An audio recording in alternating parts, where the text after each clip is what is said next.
लाडक्या बहिणींना हे सांगायचं वाटतंय की महागाई काय आतापर्यंत वाढतच होती, ती फक्त काय भाजपच्या पक्षाच्या काळातच वाढलेली नाही, आतापर्यंत महागाई ही वाढत आली आहे. पण महिलांचा विचार कुठल्याही पक्षानं याआधी केलेला नाही किंवा त्याची परतफेड म्हणून तुम्हाला एखादी रक्कम तुमच्या डायरेक्ट अकाउंटमध्ये कुणीही जमा केलेलं नाही, तर ते काम भाजपा पक्षानं केले आणि इथून पुढेही त्यांचं महिला सक्षमीकरणासाठी, महिला सबलीकरणासाठी जे काम आहे ते चालूच राहणार आहे. त्यामुळं लाडक्या बहिणींची आम्हाला 100% साथ आहे.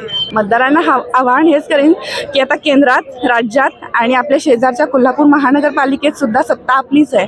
तुम्हाला कुणीही कितीही सांगू दे, खूप मोठमोठ्या बाता मारू दे की आम्ही हे करीन ते करीन, पण सध्या ते काहीही करू शकणार नाही आहेत, कारण सत्ता सगळीकडे भाजपची आहे. त्यामुळं आम्हा दोघींना निवडून द्या. सत्ता आपल्या जिल्हा परिषद पंचायत समितीवर सुद्धा सत्ता आता तुम्ही भाजपची आणा, म्हणजे जास्तीत जास्त आपल्या मतदारसंघाचा विकास करणं आम्हाला सुद्धा सोपं जाईल. जास्तीत जास्त निधी थेट तुमच्यापर्यंत पोहोचवण्याचं काम आम्ही दोघी करू.